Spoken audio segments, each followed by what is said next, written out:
Okay, so this is new for me, doing it this way, but because we didn't really have a class today, this is probably the next best way to kind of get an overview of what it's like to work from home as a virtual author assistant.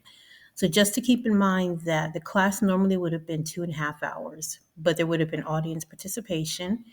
And so that would have filled in the time. I'm thinking this may be about an hour long, this recording. So feel free to pause it as you go along and just take notes and figure out some things, some questions that are going to be raised here, kind of figure out what you might have said in class. So again, the course is called Work from Home as a Virtual Author Assistant. My name is Chayla Hardy, and I've been teaching a version of this course since 2013, how to work from home as a virtual assistant. But this time, I'm focusing in on how to work as a virtual author assistant, which I've been doing for many years. I'll tell you a little bit about me in this next slide. So I'm the founder of Ash Chayla. That's my company name. And I'm an author. You'll see in the next couple of slides what I've written.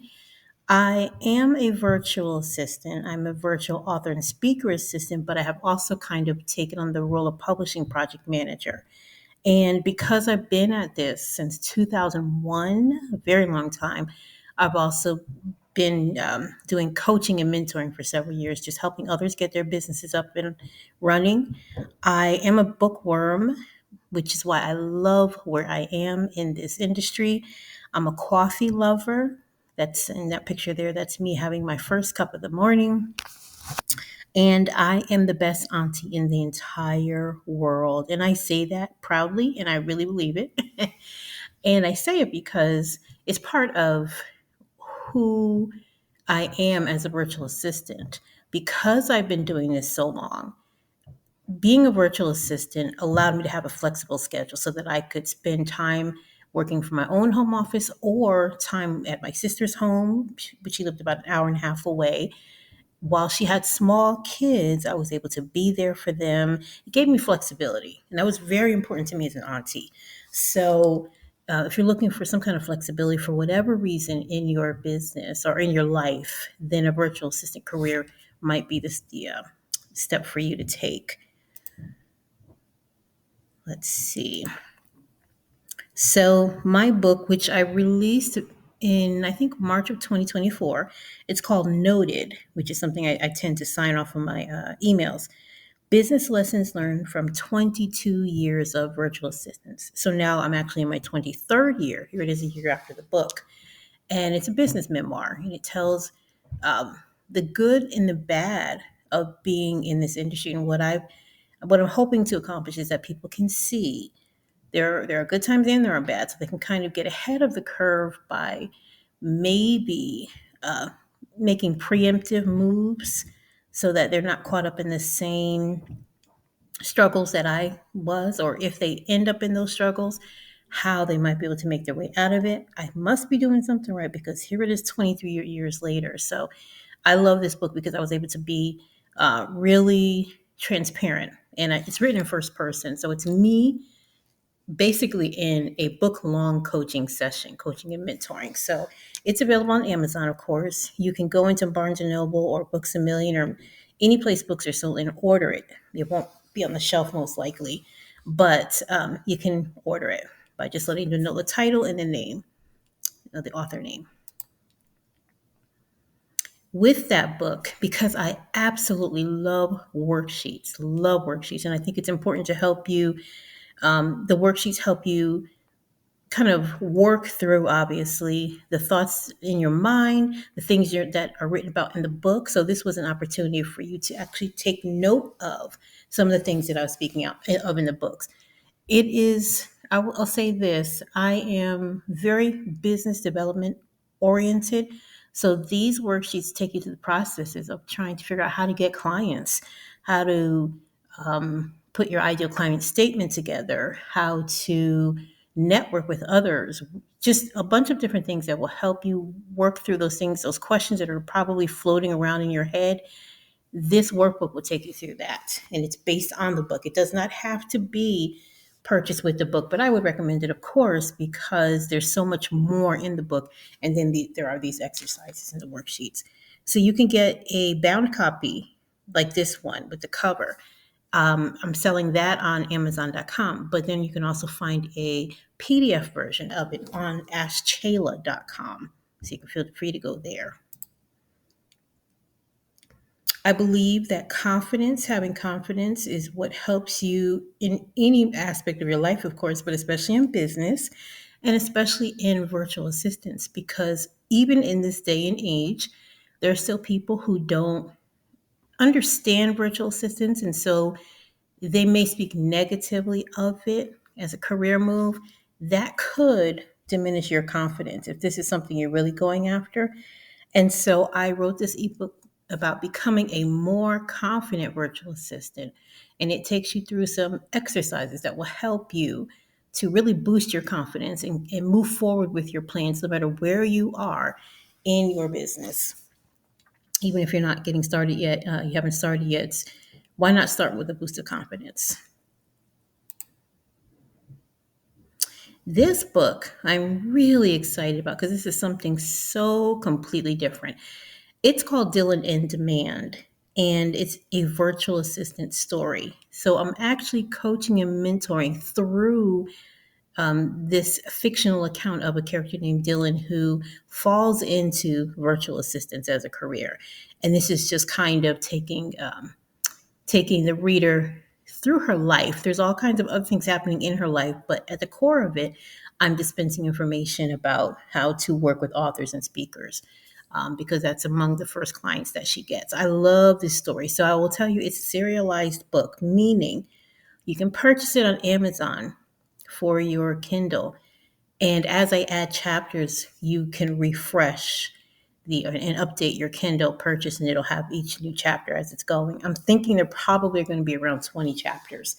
Um, there will be 5 chapters at the time that you're listening to this recording, but it's a fun story. I love it, and I love the fact that I'm still able to coach and teach people about being a virtual author assistant and a virtual speaker assistant through this story. So it's really cute. So pick it up. It's only 99 cents on Amazon. So do it. I also blog because I have a lot of things to say. And I feel that this is a place where I can just kind of put into words the thoughts that I have that I don't know where else to put. I put them in a blog. I put expert tips there, some resources, there's some coaching, of course. My aim is to help you design a virtual assistant business that lasts. I will tell you the topics are broken down into business development category, mindset category, and self care. And again, very heavy on the business development because I think what VAs have to realize is that they really are building a business and it's not easy. So I like to just give out as many tips as I can of things that I've done over the years that will help you attract clients, find and attract clients. So I love those tips that I can put out there. Mindset is everything. I believe that you can accomplish anything in your business if your mindset is a positive one. So I talk a lot about mindset and I talk about self care because part of my story is that I got sick. A couple of years ago, I just completely burnt out because I was taking on too much work, didn't have enough sense to turn some clients away.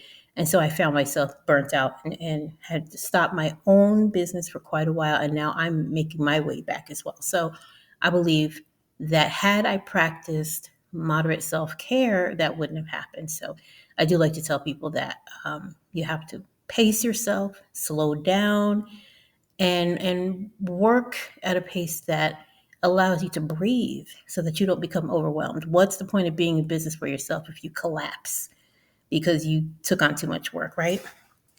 So those are the types of things that I write about on my blog. There's some articles here that I have written, and they're on the website as well. You can download them there. There's talking about a monthly to-do list management meeting. I like that article. We'll reference that in another slide. I love the idea of being an entrepreneurial admin, which I was before I became a virtual assistant. I was an entrepreneurial executive assistant, and that simply means taking ownership of your desk in a way that you own what you do. And it's like you run that company from your desk. And that's the approach that I like to encourage executive assistants or admin professionals to take. And then there are a couple of other articles there that you might enjoy about the VA industry. I love podcasts, and these are three of my favorite. Of course, the Right Coach podcast, because that was a client of mine. Her name is Joyce Glass, and she was a client of mine and wanted to have me also interviewed on her podcast. Since she worked with authors and she was an author herself, this conversation was about what it's like to work with authors, what I personally enjoy about it. And then she was encouraging her own audience of clients to explore the idea of working with a virtual author assistant as a way to get their projects done. So we were both just having a casual conversation, but it was really nice. And then I also love the Up Close and Virtual podcast because the host, Katie Too, she doesn't have the podcast at this moment. I believe she has paused it, but she's from the UK. So this was it's a UK based podcast, but of course you can hear it worldwide on Spotify and other places. But we talked about the industry, the state of the industry, and what kind of plans that I had for the future. So that she's super nice. I really enjoyed that conversation.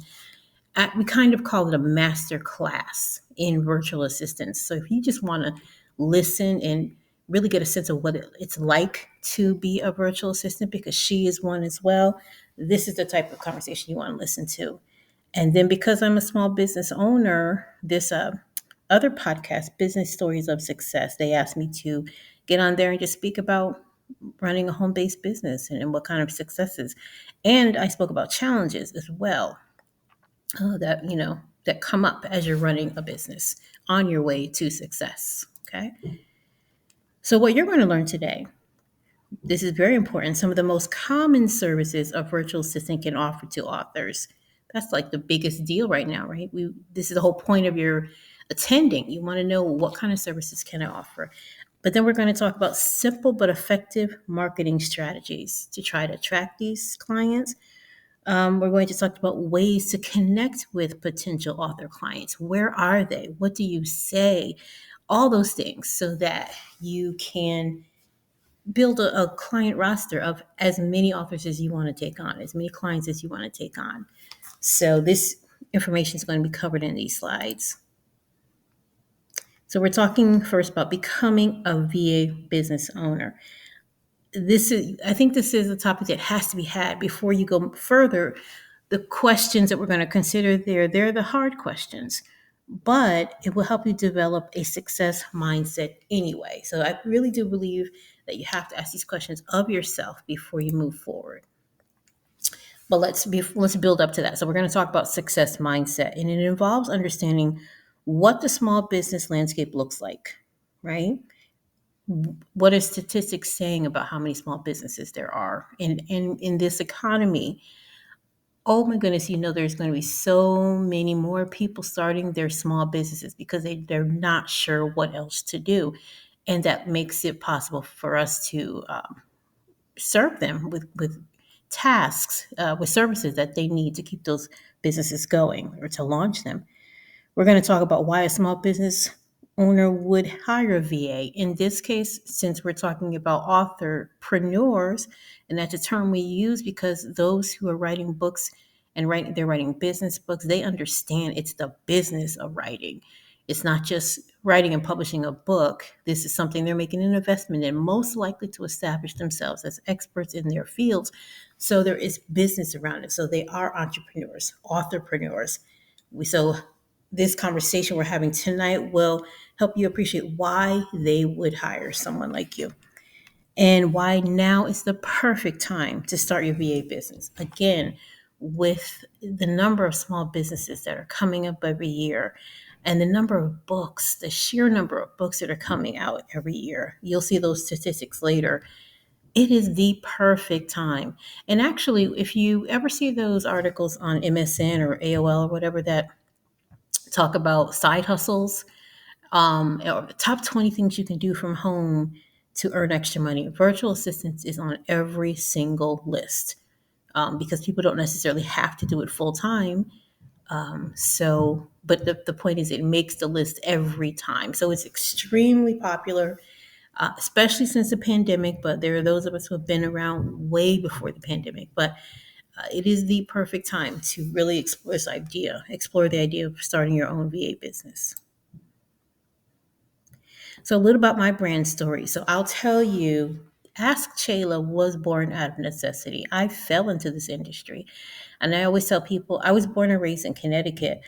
I moved to Northern Virginia in 2001, which was right around the time when the whole .com bubble had burst. And I just remember coming down here and going along Dulles Corridor and seeing all the shiny buildings with the big brand logos up there. And I'm like, oh my goodness, these are the headquarters to everything.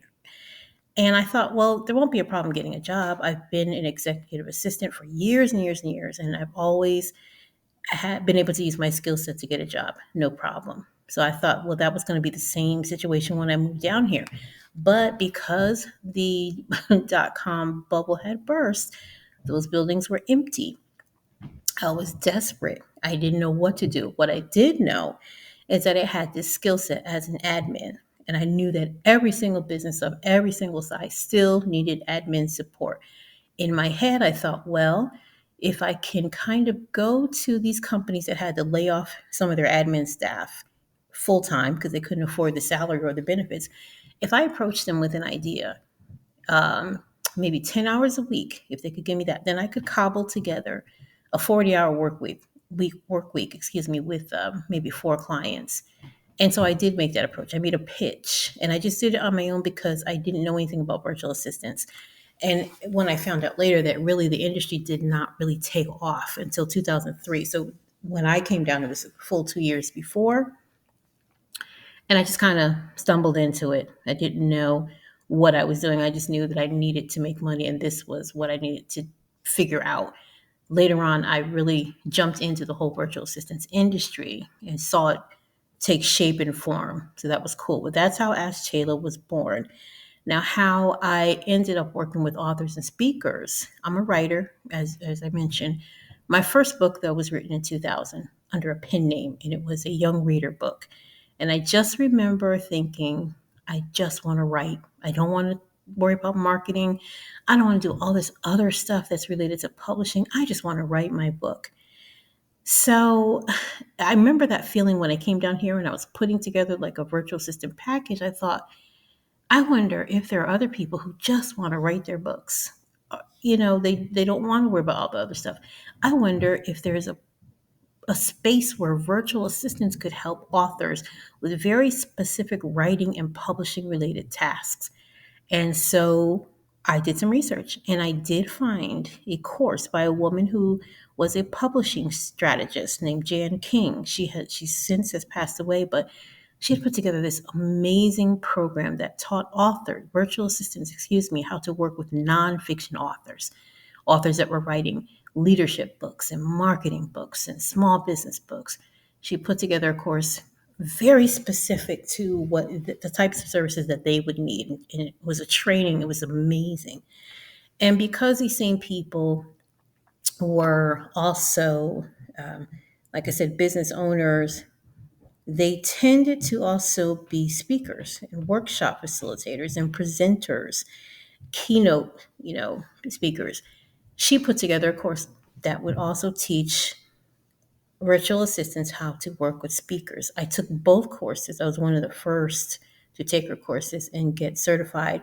And so I came away armed with all this information, not quite sure what to do with it, but knowing that I had something really, really special here. Implemented it in my business, and it completely changed my business because here was a segment of the population who knew they needed my services. And I thought, this is so cool. So this is why I landed in this industry. Every now and then I'll take other things just because I like to, I have a lot of interests, so I may take on a non author, non speaker project, but I really, really, really love what I do. So that's how I landed in this niche. That said, my being a virtual author assistant eventually led me into services beyond the regular admin or some of the creative services. I actually got a chance to get into publishing project management.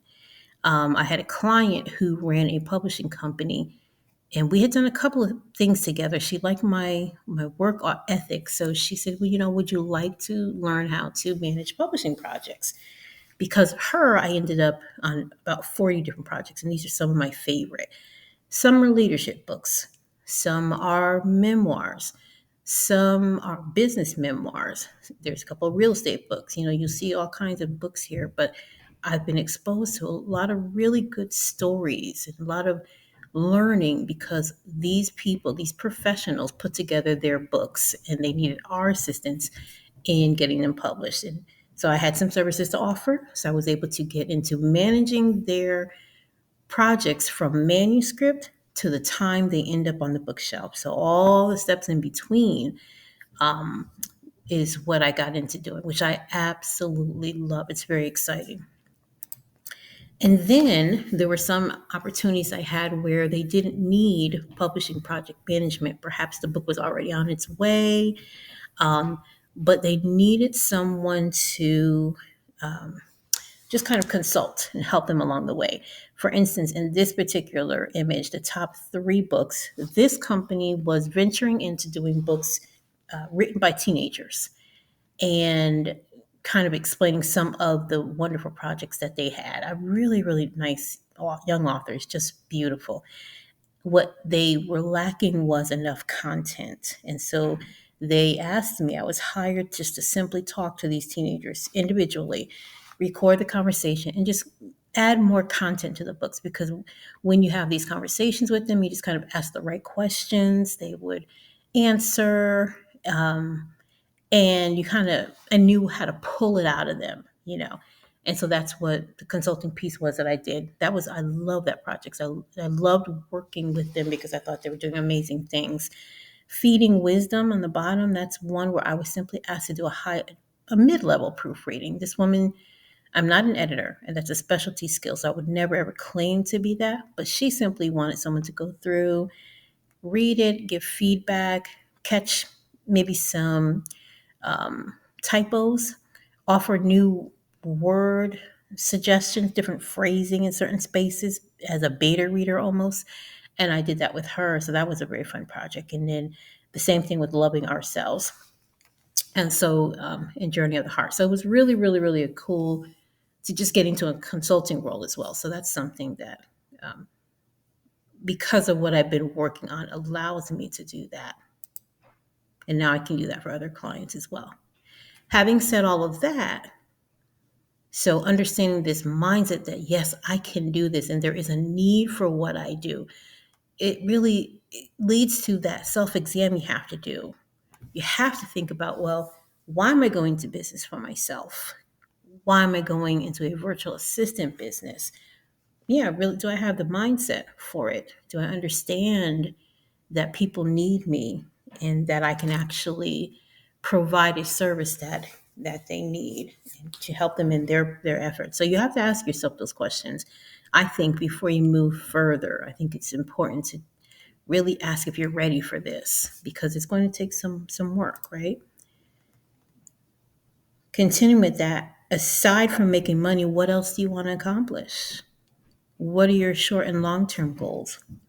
It's just good, I think, to know going into this what the answers to these questions are.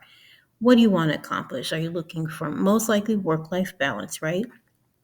Do you want to build a business? How many clients do you want? Or do you want to build an agency where you have others working for you? How far are you wanting to go in this business? What do you want to do? That's part of a business plan. So it's not even like you have to write this extensive business plan, but just kind of thinking, well, what do I want to accomplish with my business? It gives you direction, right? Helps you know how to move forward so that you don't spin out and you're all over the place. If you kind of know where you're starting and what you want to accomplish, it gives you a sense of direction and your short and long term goals. If you want to now kind of stop and pause and write down, well, what are my goals? What do I want to do short term? What am I looking to accomplish in the next couple of years with this? What I want to do long term? What am I looking at? Why not take a moment now to kind of stop, pause the video, and make notes? Think about that.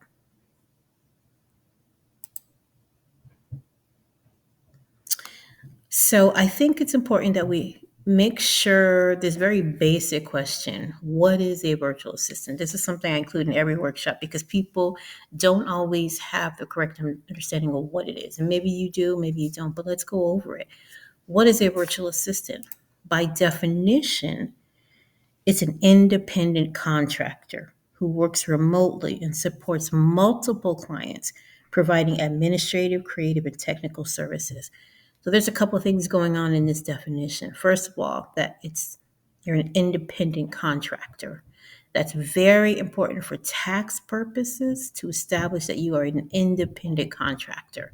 You are not an employee. And that's really important to say because so that you and your clients go into that relationship knowing um, that you set your own schedule, you set your own hours, you don't have to answer to them in that way as an employee would. So that's very important, but mostly for tax purposes, right? You work remotely, so you that is important too. They should not expect that you come to their place of business. Now, if that's an arrangement you set up, perhaps they have an office local to you, and you decide, okay, well, maybe I'll stop by. Perhaps you're working on a book or a project with them. They need you to stop by and pick up a manuscript. If that's an arrangement that you set up, that's fine. However, a virtual assistant is virtual, right? So you're working remotely. The other good thing about that is keep that in mind because that way your clients can be around the country, they can be around the world, and most times you're not going to meet them. So keep in mind that it's not this local. You get outside of the idea that you have to find local clients that you work remotely for. No, they can be anywhere, and that actually opens up your client, your audience, and your target market in a bigger way. So keep that in mind. The other important thing is you have multiple clients.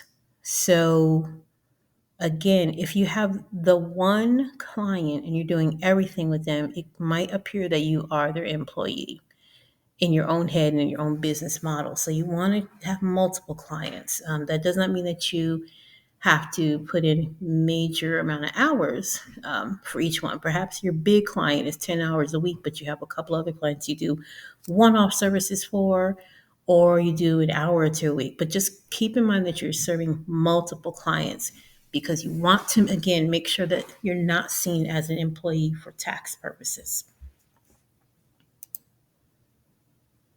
So we've established what a virtual assistant is. Now, what is the definition of a virtual author assistant? That's another thing we need to understand.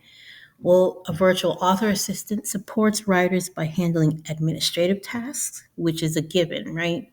There's always administrative tasks in any business. But they could also do research, editing if they have that skill set, scheduling, and marketing if they have that skill set to streamline the writing and publishing process for the author. So the author, of course, wants to offload whatever they can so they can just focus on writing their books. If they're nonfiction, probably they're also running a business again.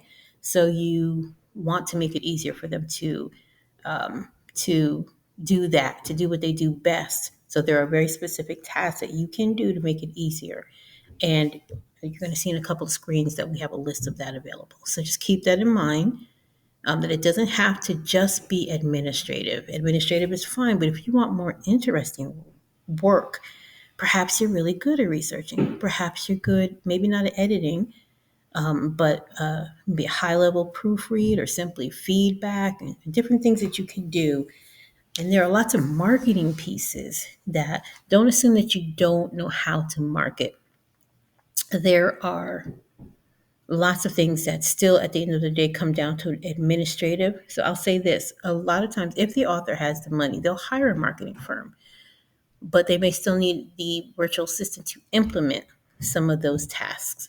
It's cheaper for the author to not have that marketing firm doing every piece of it. So just keep that in mind. There's a place for you, even in the marketing process, even if you don't know how to marketing. There are lots of admin tasks within marketing. So understanding the role of a virtual author assistant. Now we're going to get into a sampling of some of those tasks, specific tasks and responsibilities that a VA typically provides. Here's a fact that I love to share, and this is actually from a major industry publication called Publishers Weekly.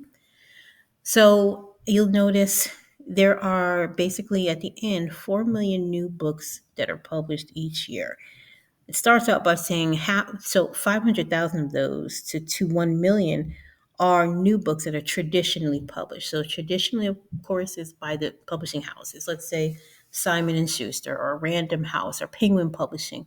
They publish books. I will say those are mostly by celebrities at this point. Somebody, influencers, well-known people. It's hard to get those deals.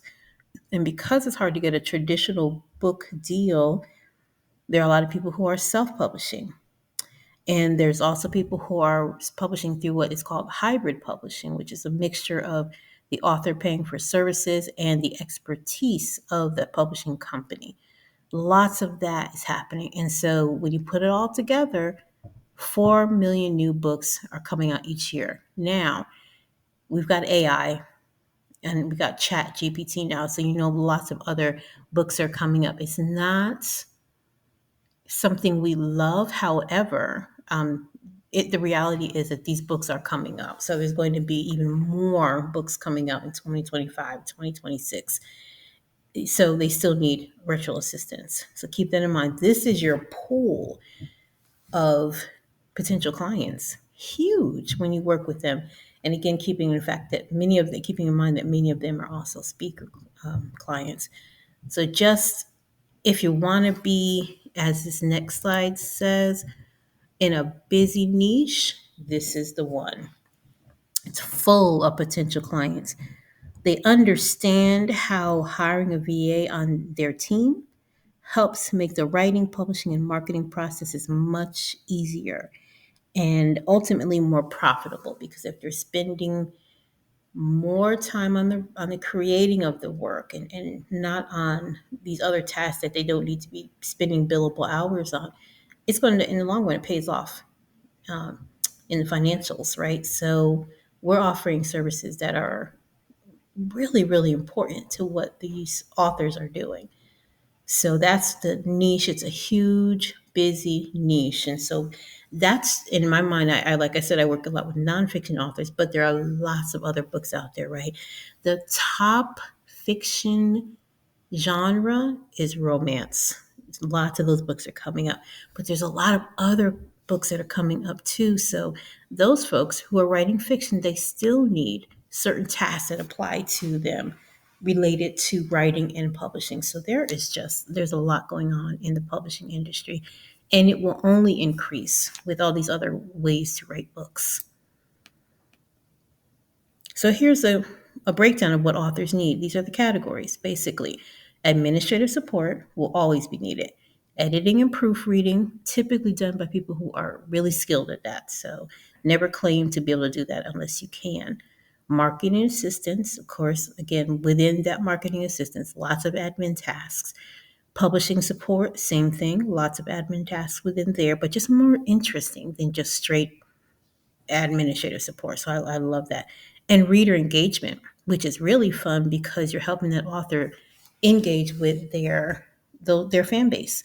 It could be through social media, be through beta reading opportunities. There's lots of things that they need so that they know they're reaching their audiences, that they're keeping their audiences in mind, that they're putting themselves in the forefront of the audience, getting into their email boxes, reading comments on Amazon. So there's lots of little gems in there too. That's the kind of reader engagement.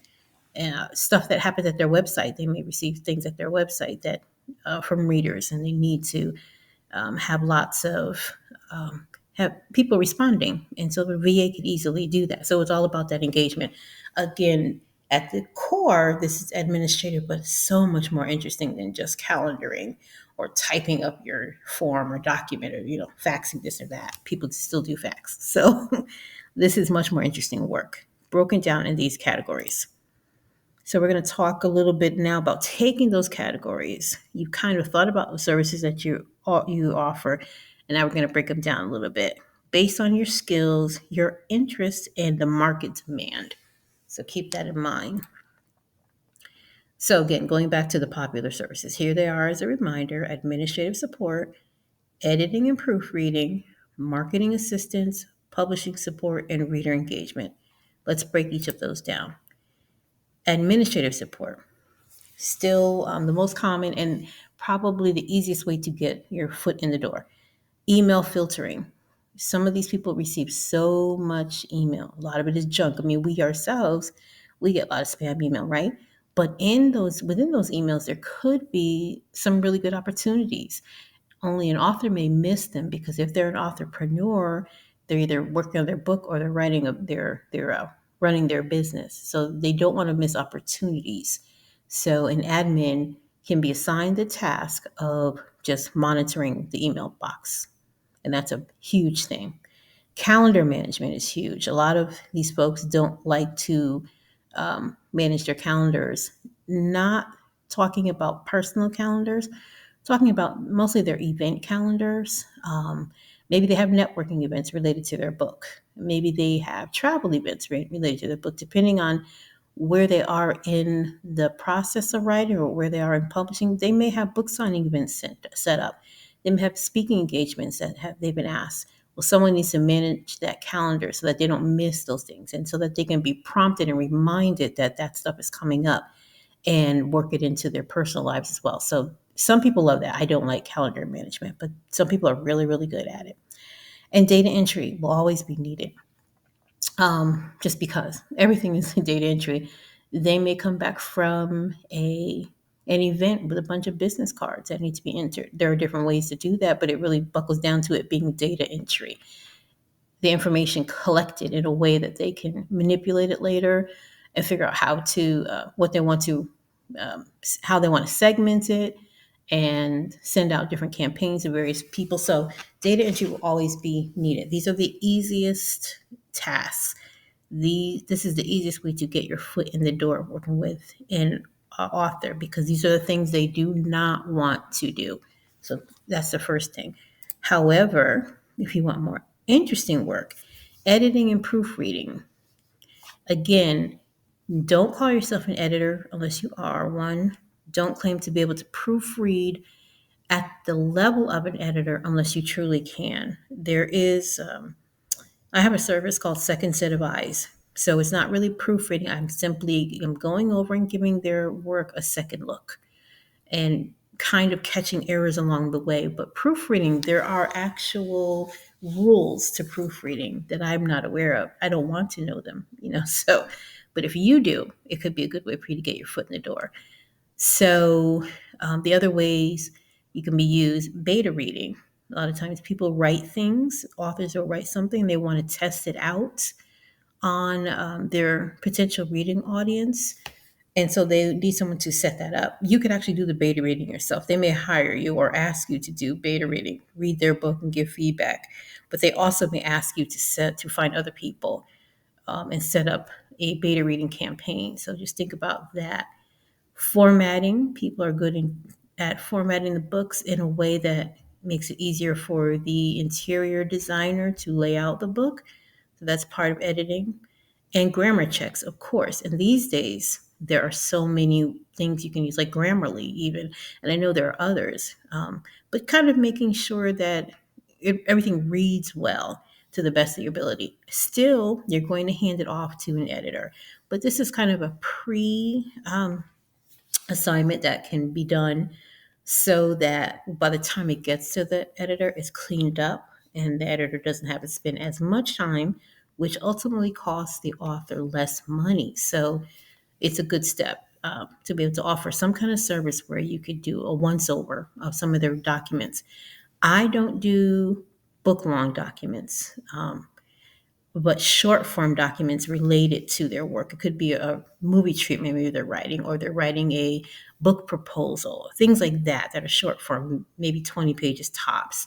And I'm just looking it over, giving them feedback. That's where my sweet spot is, because I get bored easy and I know this of myself. So I'm not going to go through a whole book. But a short form documents, there's a whole list of things that you can do. Pitch letters, all kinds of things that they need looked at. It doesn't hurt for them to have a second set of eyes on these types of documents, because it helps them make a better impression at the recipient, or to the recipient of whatever they're sending out. So that's something you might consider too. It falls under editing and proofreading. Social media management. Now, yes, you can do posting, engagement. Oh, there's a typo there. See, content creation. Some people are really good at that, and most authors do not want to do it. They hate stuff like that, but they know they need to hire someone, because this is how they reach their readers, right? Putting together a social media plan, being really intentional about what they post, not just random stuff, but really, really putting together a story, building a story based on what they're writing, but also letting um, the audiences into enough of their lives to make a connection, so that there has to be strategy behind it. And so if you're good at social media, then that is something that you might consider. Those likes and points and clicks, they're important to an author's book. There is book launch support. So when they get to the point where they're going to be launching their book, there are promotions that need to be coordinated, um, to do email blasts or different things to get the attention of their audience, their fan base. So if you're good at coordinating things like that, even if you don't know what to do, thankfully there is Chat GPT. You could literally put something that says, give me a book launch checklist. Okay. And then once you've got the list, then you need to go down and figure out how things will be done, so you still can offer that service, not knowing exactly what a launch is, as long as you've done the work beforehand. So do that. Take a moment and go to Chat GPT and ask it to create a book launch checklist, and then see what kinds of things are needed, and then kind of go through it and see, well, what do you already know how to do because it just makes sense, or what's very specific to the process that you could look up even more and learn about. Um, Organizing virtual events. So sometimes book signing events are in person, but since COVID, when everything had to go virtual, a lot of people have learned that you can do these things virtually. There are in-person book tours that are usually just done by people who actually have the budget for it. So that's typically going to be traditionally published people, right? But a lot of self-published authors, they do virtual events, they do virtual book signings, virtual book readings, virtual classroom visits. So the authors need people to coordinate those things, to maybe do the outreach. Let's say you've got a children's book and you want to get into classrooms, and there's money in that. It could be hundreds of dollars, couple thousand. So let's say instead of just having an in-person option, give the school the option of a classroom visit via Zoom. They usually use Zoom. And you still have your stipend, maybe a few $100s less, because it's not an in-person event. However, it's still good money. But there's coordination that needs to be done. So outreach, coordination, you become the point of contact. If there are books that need to be sent to the classroom, maybe the author has you order them and ship them ahead. There are just all these little pieces that go into organizing. Follow up afterwards. If there are downloadables, so for the kids to go and grab worksheets from a website, that kind of stuff needs to be set up and coordinated. So there's a lot that can be done in support of a book launch. And it's such interesting work. Again, it's not just administrative, it's really rather fun. So think about that. Publishing and formatting. So most of the books are going to be uploaded somewhere. Well, all books are going to be uploaded somewhere so that they can be distributed. But very popular upload sites are Amazon KDP, which is Kindle Direct Publishing. So ebooks tend to come from there. There's a site that you a section of the site where you go and you upload ebook files, EPUB files specifically. Learning how to do that is a good thing. A lot of the authors don't want to do that work, but once they hand the file off to you, you can charge just for the uploads and go through the process. And it's very simple, but it takes some just just use your common sense. If you want to see what it looks like, go to kdp.amazon.com, and I think you will sign in through your regular Amazon account. Just kind of go into the dashboard there and see what it looks like to upload books, book files.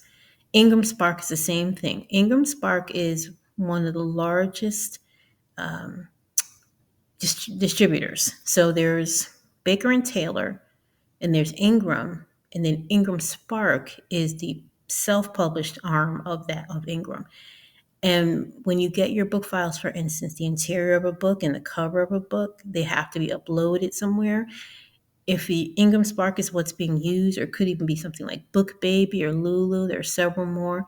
The point is that the book files are being uploaded so that it can there could be a place where they can be printed and shipped and distributed worldwide. Ingram Spark is one of my favorite because it is worldwide, global distribution, and that is what an author wants.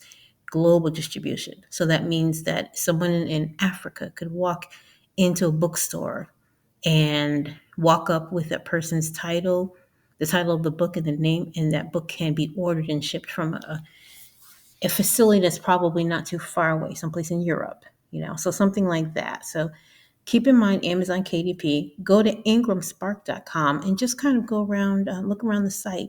If you do nothing else but uploads, that's a major service that you can provide to a bunch of authors. One-off services, really, and that makes it even better.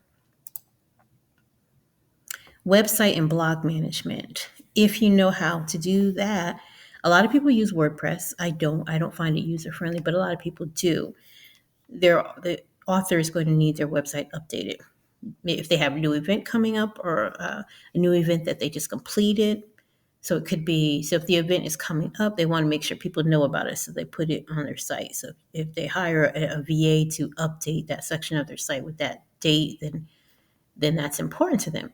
If an event has passed, they want to take it off the website, or at least maybe they're going to upload pictures from the event to show, how great it was, because now people will want to be involved in the next event. But they don't want to do this work themselves. Hiring somebody to do that maintenance or that management is important. Same thing with the blog. So the updates, and then there's search engine optimization. You hear a lot about that. Putting in keywords so that people end up on their site, so that more traffic comes to their site. This is not stuff that I do it for myself, but I'm not good at it, so I don't ever claim to know this. There are people, though, who know this, and it could be you if you happen to know how to do this, or at the very least, that author may want you to coordinate these services with someone who does know how to do them. You might be the point of contact for that person. So still, it's kind of an admin thing. Content writing. If you are a writer, you can help create content for that, for the website and for the blog, right? I believe in repurposing content. So it may be that the author has some old blog post from a long time ago that they just need someone to give a second set of eyes, and then upload it as a more recent blog post, update it so that it now appears 2025. So there's lots of things you can do with content. Writers have lots of words, right? So however you can work with their content, whatever you can do to help them is going to be helpful to them. So that kind of gives you a sense of the kinds of services that you can offer. I have this free download, though. I created this list of 100 services that you can offer as a virtual assistant to authors and speakers. Grab it at askshayla.com and then just kind of go down it and see what interests you. What do you think you might explore further? What's something that you think you'd like to do? You don't have to do all 100. There might be three that you really think, yeah, I want to do that. Could be 5, 10. But go through the list, get the list, and just take a look and see what options are available to you, and see if it's something that you want to put into your business. So that's at askshayla.com.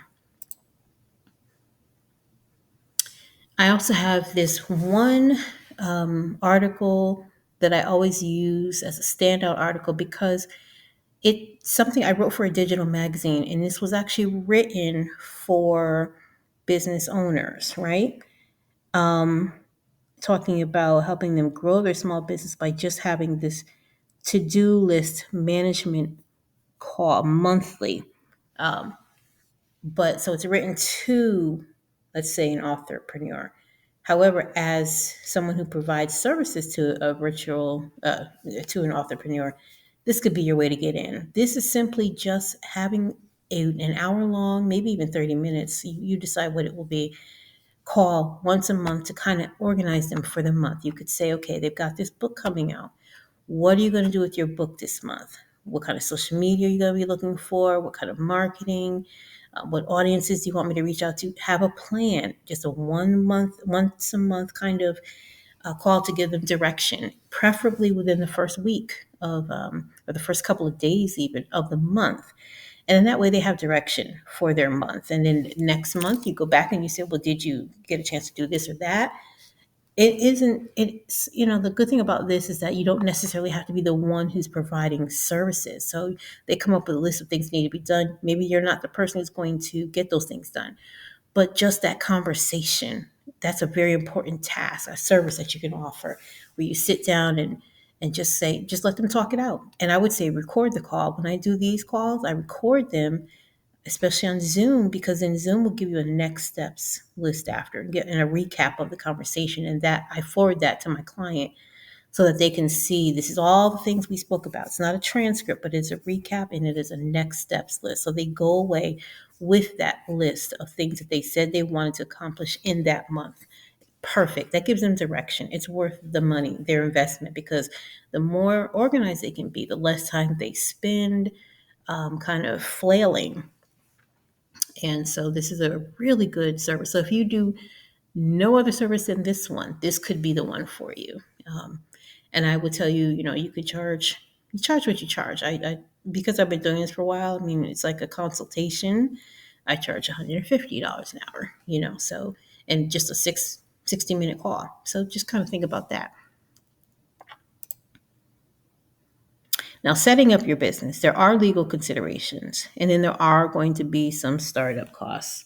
I see another typo. Oh, good gracious. Okay. So when you're going to start your business, make it official. Choose your name and register it. That's the first thing. And choose a name that people understand very clearly what it is, or what it's like a call to action. Ask Chayla is a call to action. Ask me. And then they learn that you can ask me about virtual services. That's a call to action. My business name years ago was something different. I've had a couple of different names, but it came one time a client said to me, you know what? I had a colleague who asked me a question and I didn't know what to say. So I said, ask Chayla. And I thought, oh my goodness, that's a perfect name. It's short. It gets right to it. I don't know. I love that name. And so then I registered it as Ask Chayla. And that's my brand now. So try to choose a name. Put thought into the name you choose, right? Decide on a business structure. I'm an LLC. Maybe you want to be an LLC. Maybe you want to be an Inc. You kind of decide what you're going to do. And that's something you should speak with I would say, your accountant about. It's something I wouldn't direct you on that. So just kind of do information on that to get that structure right. And then you want to be able to draft contracts and service agreements These are things now that really can be done in Chat GPT. But to make sure you're hitting all the marks, you might want to look up, you ask it to do something specific to virtual assistant, the relationship between a virtual assistant and an author, so that all these things are in writing, because you don't want to just take on work and not have agreements in place. You want to be able to have a place where there are expectations that are outlined, payments that are outlined, what the payment is going to be and how it's going to be paid. And then confidentiality is huge, especially when, with any business it is, right? But when you're thinking about an author who's working on their book, and every author believes their book is just so special, and it is books of all books, it is the book of all books.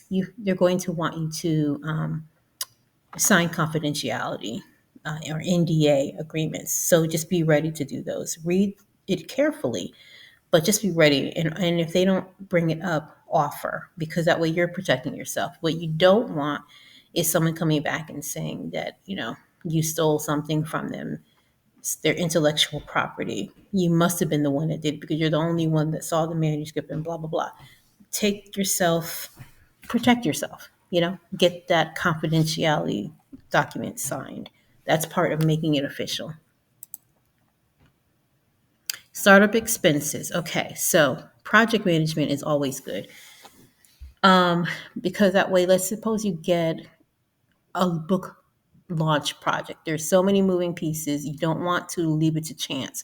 So if you get a project management tool and you're able to put each and every step on there, then you can kind of use it as a checklist along the way. I use ClickUp, and I use ClickUp because I believe in being budget friendly. ClickUp is free. There are paid versions, but if you're just using it for yourself, let's say you go to ChatGPT, you get that book launch list, that checklist, right?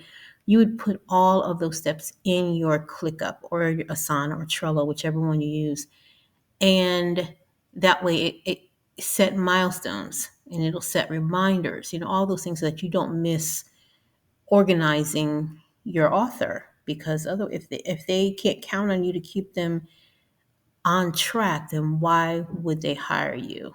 So there's especially when there's so many moving pieces. So look at ClickUp, because it's free and you can just kind of play around with it. Trello maybe as well. I don't know. I've joined Trello boards. I'll say this: all of these are in your mind. Think of them as like bulletin boards where you're pinning things on them and you're moving things around. As in this column, this is done, let me move it to this column, maybe move it to that column. That will give you an idea of how you can set it up so you can visually see where you are in a process, if that's how you work. So it'll give you different options for laying out the view. Communication, of course, most of us use Zoom. Everyone uses Slack. A lot of people use Slack, but you don't have to. Gmail, there's just all these kinds of ways that you can communicate with your client. Whatever it is, just do it well. If they have a very specific way, let's suppose they do use Slack, then you really should get Slack too, because that way what you don't want to do is make them have to accommodate you. You really want to do it the other way around. So that's part of being in business for yourself, right? So it's consider each and every time you get to work and you onboard a client, ask how they communicate and make sure that you can match what they do. Editing and formatting. Again, there's Grammarly, there's Scrivener, there's Vellum. Look those up. Marketing and scheduling. Canva will help you create wonderful. I created this presentation in Canva. So if you don't know how to use Canva, get used to it, because they'll ask you to do all kinds of things that you look like you know what you're doing as a designer, because Canva has so many incredible templates of all kinds. It helps them to hand that off to you. That's something they usually don't want to do. And a designer, they're very expensive. So if you can at least get to a point where you can do really nice Canva images, you can make some good money that way. Buffer, I don't know. I don't use Buffer. Hootsuite, I love, because if you are doing social media, and let's say there's a lot of posts going out in the month of July, you can schedule them through Hootsuite. And so that way you can sit down and in one weekend just set up that client's all their posts, all the images you created in Canva, everything. and schedule it, it will automatically do it. It's like set it and forget it. So you don't have to sit down every single time and actually post individual things. So it's a great thing. Hootsuite is good. Financing and invoicing, people use PayPal. I use Square. I also use PayPal sometimes. If that's what the client has and that's what they prefer, I will do it. I prefer Square because I like to see my invoicing through there. Some people, I've heard a lot of virtual assistants use Wave and others use QuickBooks. QuickBooks is overwhelming for me. My sister is a QuickBooks expert, literally every single year for like the last 20 years. Um, when I run things from Square, I can send it off to her and she can do whatever the magic she does in QuickBooks. But I like Square. I think it's user friendly. So let's see. So now finding clients and marketing your service. That's the big thing, right? You got all this, you decided, yeah, you know what, I do want to do this, but how in the world do I find clients? So first it starts with identifying your clients and then figuring out how to attract those ideal clients. The question is, what client details are important to me, to you? Okay, this is very important because suppose you don't want to, let's see, you don't want to work with men. Not that you can put that in your own personal notes, but suppose you say, well, I just want to work with women. I want to work with moms specifically. I want to work with moms who are in this community. I want to work, just what are the client details that are important to you? What would make you happy? Who would you like to go after as a client once you figure out what you're going to offer? So sit down and make a list of that. I call it making like an avatar of the person, just in a bullet point list. What do you want in your clients? What's important to you?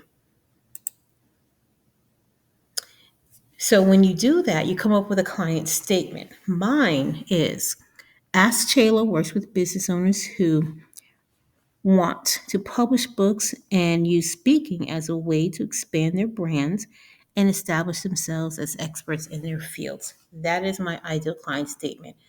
Whenever I'm looking at someone, that's what I'm thinking, is this what they're doing? And you'll notice there are women here. I prefer to work with women.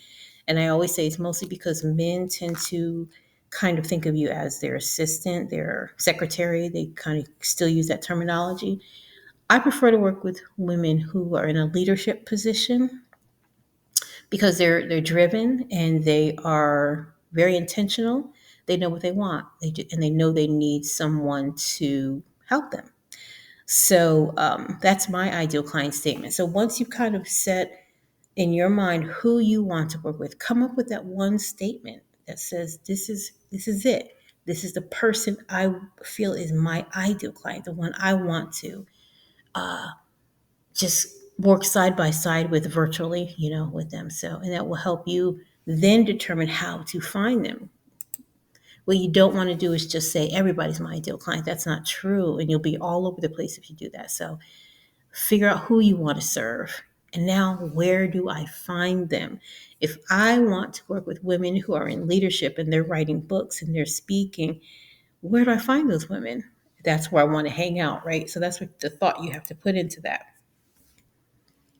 Keep in mind your target market audience. Okay, so this is general rule of thumb. You want to work with self-published authors. Probably that's going to be the easiest way because there's so many that they need comprehensive support. There's lots of things that they need. They're the easiest to get to. But what's interesting is sometimes they don't have the funds. So you have to keep in mind those who are traditionally published. There's people who get traditionally published deals. They get those publishing deals. Let's say you're a Jamie Lee Curtis because she's been getting deals lately in the last few years. Yes, she's a celebrity. So every department is going to cater to her. Every single, the marketing, just everything. They're going to handle everything because she's a celebrity. Someone who is traditionally published but is not a celebrity, but they managed to get this deal. A lot of times the publishing companies are still saying, go get a virtual assistant to help you with some of the other things we're not going to do. So there's room for that. Just because someone has a traditional deal like with a Penguin Publishing does not mean that they're all set. They have to do so much of the legwork themselves. And so those are the type of people you want to kind of go after too, because they've got the money from the publisher. And if they're smart, they're taking some of that money and they're investing in getting a virtual assistant so that they can meet the demands of the publisher. So that's a really good space too. And then there are indie authors and small presses, hybrid presses. Again, they could be your university press, or it could just be a small. There's so many small publishing companies around the country, around the world. It could be a husband and wife team. They publish people. They need that virtual assistant to help them do some of the other the admin tasks, or some of the creative tasks, or some of the marketing tasks that they can't get to because they're out trying to get more authors to be on their roster, right? So there's a way to get in there and offer your services. So that's your overall your target market for authors, broken down like that. Again, so we want to be reminded there are 4 million new books that come out each year. Out probably next year they'll say 5 million. So there's plenty. The audience, the pool is huge. So you want to keep that in mind and don't be discouraged if you don't um, meet someone locally who's writing a book. It doesn't matter. You've got the whole world to go after. And if you're on some kind of social media or on LinkedIn, I'll always say LinkedIn, there are people out there who need you. You just have to figure out, again, who is your ideal client and then go after them. Some more data, which I like here because it shows trends. The number of ebooks that are being done. Okay, so the difference, of course, between ebooks and paperbacks. So, for instance, my book Noted is available in both paperback and ebook. And I did it through Ingram Spark, so it has global distribution. So it can be sold not only in, say, Amazon US, could be Amazon UK, Japan, or whatever, Barnes and Noble, Borders. Just it's those two formats that I have available for that book. However, Dylan in Demand is just an ebook because it's expensive. It's more expensive to do a paperback book, right? So some people bypass that and they just do the ebook. So that's you could focus on just providing services for ebooks, and you'd still have as much work as you need. Most of that, again, would be doing the uploads for people, making sure that they've got keywords. Those are important so that they're putting in the right words that when people go to an Amazon.com, for instance, that they can find the book because the keywords are correct. So there's still, if you just even focus on ebooks, just the statistics here show you that there are, it's just blowing up. So the work is there. Independent books, again, showing that around 40% of the books going out there are independent, which means, again, you're not going to find the Jamie Lee Curtises or all the other celebs. Those books, again, their teams are taking care of what they need. But 40% of the books that are out there, that's your sweet spot, as independent authors. And it's going to continue to increase, is what it's telling us here. So I just share those statistics to show you, again, this is a niche that's really, really good for a virtual assistant to be in. Fiction is the most popular self-publishing, so maybe you're not going to get those nonfiction books. So like I get the nonfiction contracts from hybrid publishers, leadership publishers, and I like that. However, having a set of services for fiction books is good as well. Having just knowing what needs to be done. While I do tend to focus on nonfiction, like the leadership and the marketing and the small business, there are some I have done fiction because, again, that's the most popular self-publishing category. So it makes sense to have some services that are available to them. Some of them are the same. Some of the services are the same, but it's a shorter list of things that need to be done. But there's still things that you can concentrate on. So yeah, there's just some more statistics there. Again, physical books versus ebooks, but the work is there. Okay. So now that you know about your clients, who they are, where to find them, now how do you actually attract them so that they choose you out of all the people, out of all the VAs out there? There are some marketing strategies that you have to put in place. I will always recommend website because that's where your services, your testimonials, your portfolio of work can live. There are people who say you don't need a website, and while that is true, why not have it? It's much cheaper these days to get a website up. There's Squarespace, there's GoDaddy. I use Wix.com. And remember that this is your business open 24/7, right? While you're asleep, someone across the world could be looking up a virtual assistant who is capable of handling their publishing task, and they could be looking at your site if you have it up. If you're not easily found, then it's not going to serve you well. If they find you on LinkedIn, for instance, and you've got a profile that you really should make really an awesome profile, the first thing they're going to do is going to try to go to your website. If you don't have one, and they have to do too much work to find you, that may just cost you the gig. So look into putting a website together. Social media, as much as not everybody loves it, that's your best way to reach as many people as you can, right? So at least posting, and if not posting yourself, at least commenting on other posts strategically, that could lead, let's say, in writers' forums, or you're engaged where authors go online and they engage. There are writers' groups, there are industry professionals that are on social media, especially on LinkedIn. For the types of publishing companies you want to work with are on LinkedIn. You have to put in some social media time and be strategic about it, be professional about it, and that's how you'll attract people and be found. Then there's networking.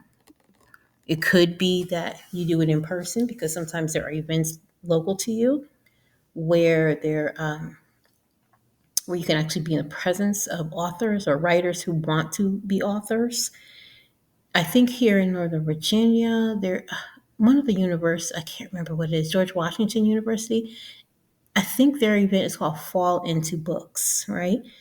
And I know they have visiting authors every time. And so just if you do one of their events, attend one of their events, kind of get to know what authors are going to be there, connect with other people who just are in the book world. That's the place to be. I would say definitely go to Fall Into Book. I'm pretty sure that's what it's called.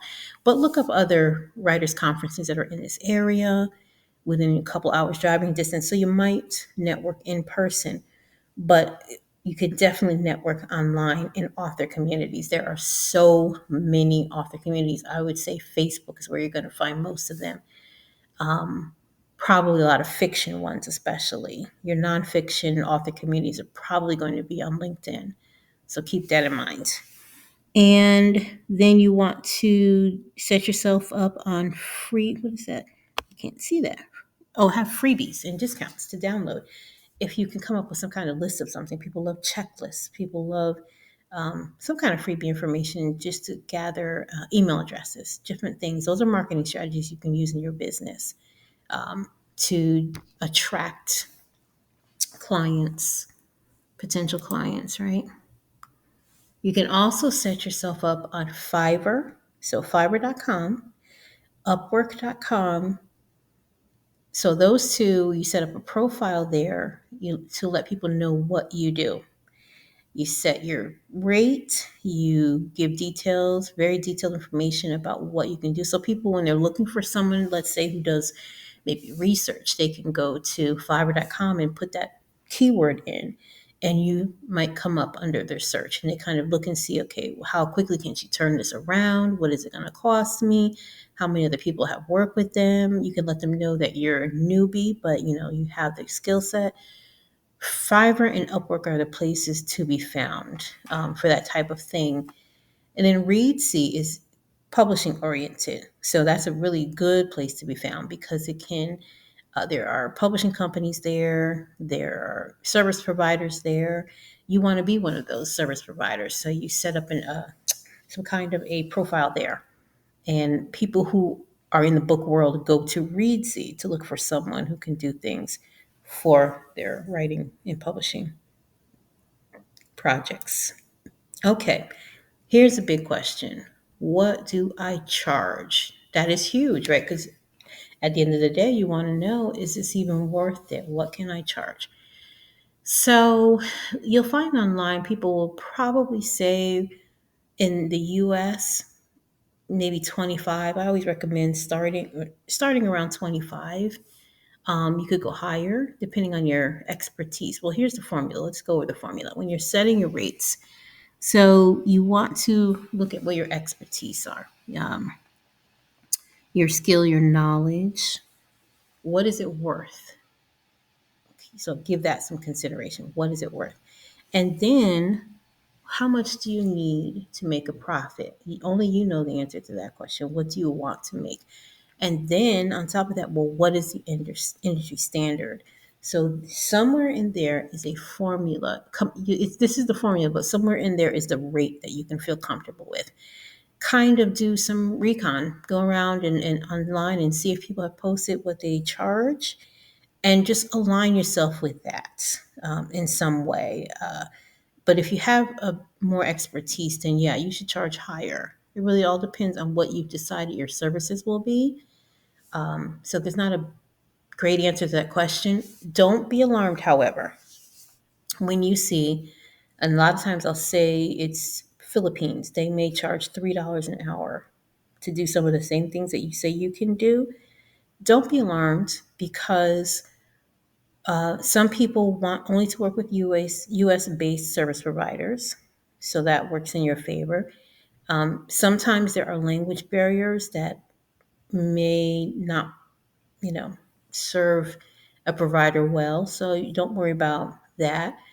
Time zone difference is the biggest thing because they want to be able to communicate with their provider. So for some things, it's okay. Like if it's a data entry project, I can see someone going to maybe someone in the Philippines or in India or someplace like that.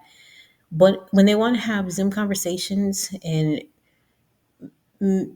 kind of be closer in the time zone, then they're going to want someone in the US. So don't worry about the other things.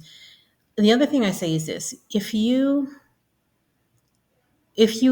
an author is smart, what they're trying to do is partner with their assistant, with their service provider. That's a whole different level. I don't know, it's just a different relationship. They may not be able to achieve that with someone who's overseas because they won't be able to work at the same time, or maybe they're not speaking the same language. Something may be different. So someone who's smart is going to come to you for certain things. They may go to the Philippines or India or some other place for other things, but when it comes to some of the heavier work or some of the communication that they may need for you to do on their behalf, they may come to you. So set your rates accordingly. Just set them to what our standard is, the US standard is, and you'll be okay. So managing your clients and delivering quality service with your onboarding. Onboarding includes having your processes in place, right? So once you the first thing you're going to do a discovery call. And a discovery call is basically just a conversation with you and the author to find out what they need from you or from a provider. You're going to come armed with questions that kind of help them explain what they need, and then you're going to let them know how you can assist. You're just trying to discover, you're exploring whether you can have a working relationship. So it's not even just that. Do you like each other, Because you may find someone who you want to work on their book, but they're just not, their personality is disagreeable. That's part of a discovery call. They may think the same of you. So this is that 30-minute, no more than 30 minutes. This is the opportunity to discover all those things. And so you get that discovery call first and understand their needs. If you decide to move forward, if both of you decide to move forward, submit a proposal to them. It doesn't have to be um, anything huge. I call my proposals letter of agreement or something. I forget, letter of agreement. Basically, it's just saying, here's what we discussed. Here are the things I can do for you. If we want to move forward, here's a contract that will outline the scope of the work. I keep it very simple, no more than 2 pages for the agreement and a page for the invoice, because I don't want them overwhelmed by words, just a lot, because that might delay their signing if they got to sit there and go through this big proposal, and then they may not circle back. So something very simple. Make sure it hits all the marks though, and it should have an NDA, a confidentiality clause in there. And sometimes they're going to want you to sign theirs. So just look for the same language. Just make sure it's all in there. Have a client management system in place to track tasks, deadlines, and payments. There are different things you could use out there. Oh my goodness, I can't remember the one that I just kind of do mine very basic. Mine is different. It all depends on how your mind works. So look for a CMS, look for client management system. There, and it's funny because with virtual assistants, people become they're like, this is the one everyone's using for a while. Then these people switch over to this one. That's the popular one for a while. So you really just kind of have to look at them and just decide this is the one that works for the way my brain works. And that's part of your simple process, right? Keep it simple so you don't overwhelm yourself. Best practices. So, from the very beginning, have clear communication, set your expectations earlier. Make sure early in the game. So, make sure that with your communication, you're very clear what you're going to do. Make sure you understand what they say so that there's no disagreement later, no misunderstandings. And then the expectations. Make sure they understand that, again, this is where it comes into play that you are an independent contractor. You are your own business owner offering services to another business owner. And you have to make sure that that relationship that's understood, that it's communicated properly. So they're not treating you like some assistant. You want them to understand you're a small business owner as well. You're consulting to their business. So that will set that expectation early. So they know how to engage with you. They understand why you charge what you charge. They're prompt in their own communication back to you so that you're not wasting each other's time. That's very important as a best practice. Meet the deadlines that you set, and be professional at all times, right? Keep a paper trail of things, and I think that helps you with your professionalism so that there's no misunderstandings. You end up having verbal altercations. Be professional, put things in writing, follow up, so that way there's no miscommunications. And then just keep your skill set going. There's so many things that are trending, right? So if something's the new thing in publishing, and you think an author would want to take advantage of your knowing this, make sure you look into it. Spend your own money to upgrade your skills. And even if nobody needs them, you have them available, right? You can get certifications of all kinds, and it doesn't have to be expensive. These days, you can go to what, Coursera, Udemy, LinkedIn Learning, and they could have $10 courses there that will help you learn how to do, like, AI is a big thing. Can you take a course, just one of those little courses that will teach you more about AI in case a client asks you, can you help me with this whole AI thing? So make sure you're just keeping your skill set upgraded as much as possible, and watch the industry trends to see what's happening out there. And I think one of the best places you can do that is publishersweekly.com. That's a publication that just keeps you abreast of what's happening in the book world. So I think that's a good way. Subscribe to their free newsletter and just kind of scan them regularly to see what might be helpful to know.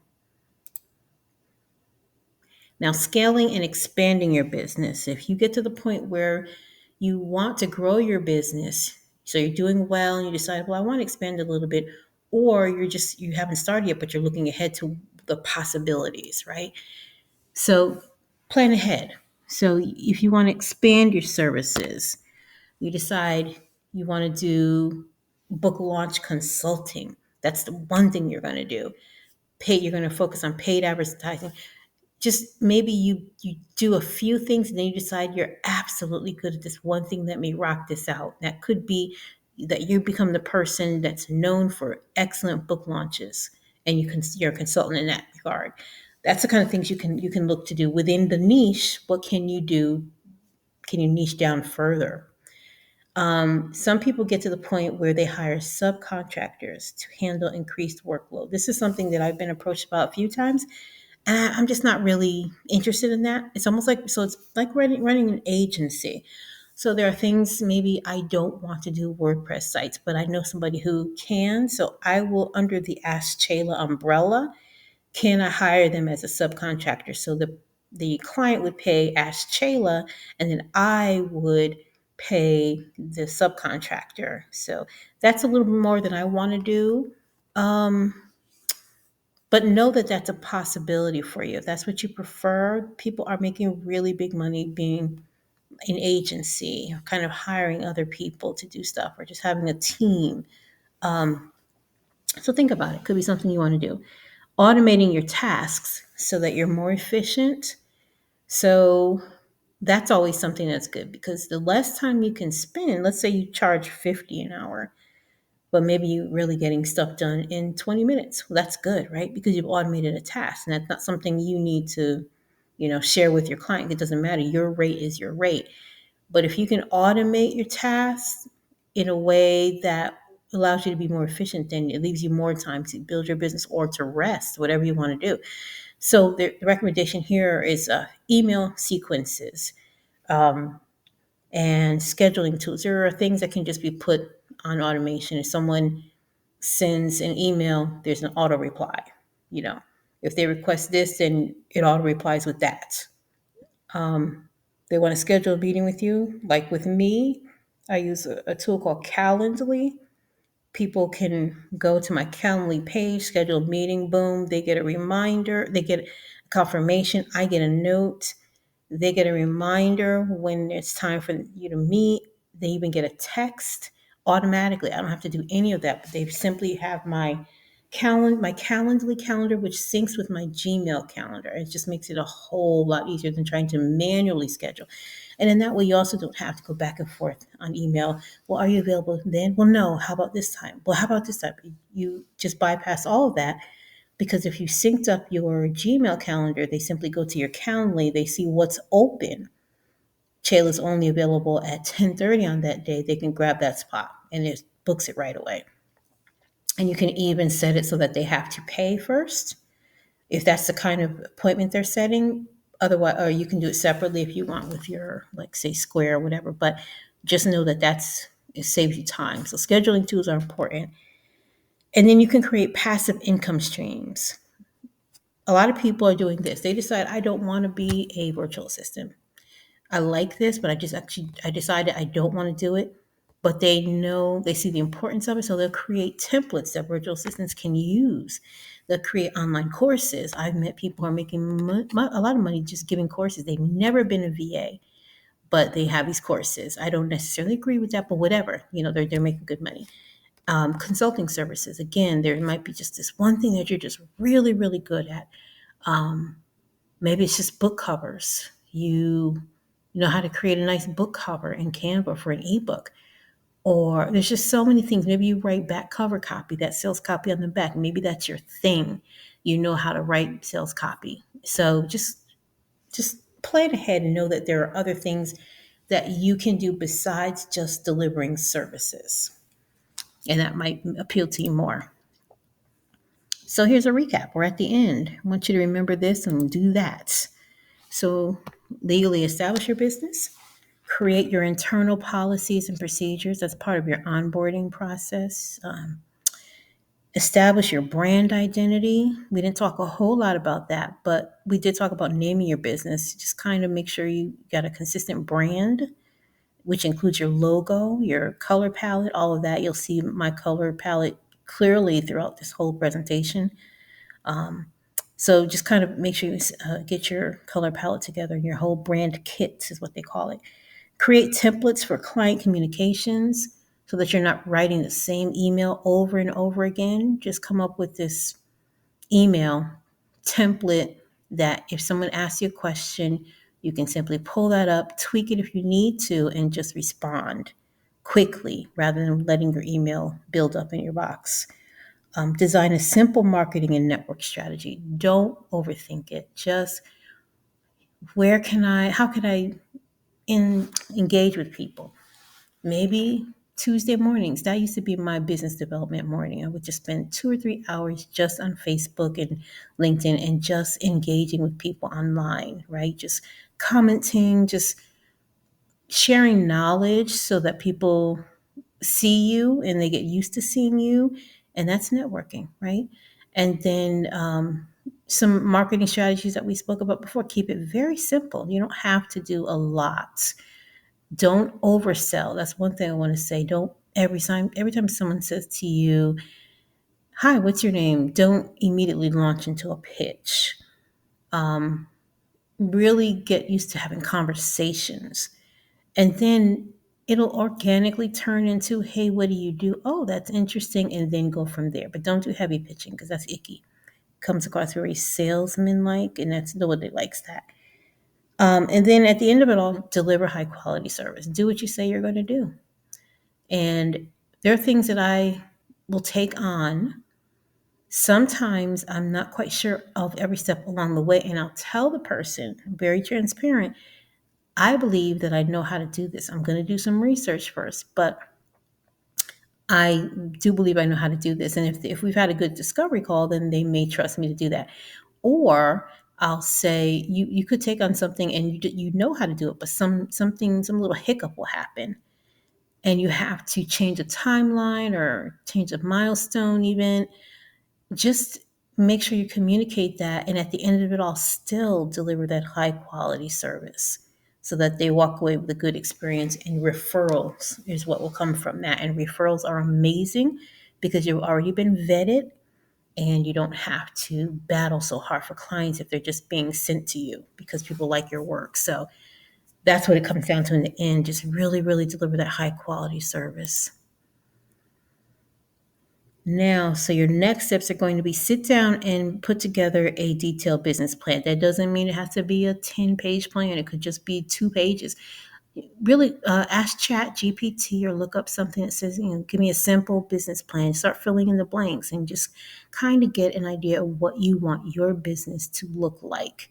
Start very simple, and then you could always add to it later. But do that if you're serious about it. You have to start with some kind of plan. Set up your website and your social media presence. It's kind of easier once you have your business name to then get the .com. I would say stick with .com. There's people who do .net and .this and that. While .com is still available, if it's available for you, just stick with that. People are used to that still. Um, and social media presence, you may have, for instance, a personal Facebook account already. Keep it separate. Set up something different for the business, because that way people know you're about business. It's not like I have a Chayla Hardy Facebook. Only my friends and family have access to me on that. Only friends and family. Then there's a Chayla Hardy, my business persona, and then there's an Ask Chayla business page. So keep it separate. And then that way you can feel free to be yourself in each setting and not worry about what people are seeing you say or do, or having access to your friends and family's profiles. Begin reaching out to potential clients and building your network. You don't even have to be in business just yet. Just feel it out a little bit. Start talking to people. There's a lot of people who say, "I've always wanted to write a book." Well, you might let that person know, well, if you do, I'm thinking that I'll be able to assist you. Or you actually know some authors, or you know some writing groups, and the point of the writing groups may be that they all end up writing a book. So just go where they are. In any business, you go where the fish are. That's what they say, right? Fish where the fish are. So go to where authors would be. If you're hanging out in bookstores and there's a book signing event, get to know the bookstore owners. They might need some assistance with certain things. You just go where the authors are. Go online where the authors are, and just kind of get a sense of what they need and how you might be able to fill that with the services you offer. So those are your next steps. Normally we would have a Q&A. So, but we have no audience here. So I'm going to just bypass that and say thank you for attending. You can schedule a consultation with me. I have one of my services is to offer consultations. They are paid consultations. You can email me at chayla@askchayla.com if you had a quick question. feel free, please, to also connect with me on LinkedIn because that's awesome. I love LinkedIn for this type of work. And again, you go to askshayla.com or you can go to authorandspeakerservices.com. That's where you'll actually see the services that I deliver to authors and speakers. Ask Shayla is my coaching site, but service delivery is at authorandspeakerservices.com. Authorandspeakerservices.com. Okay. Thank you.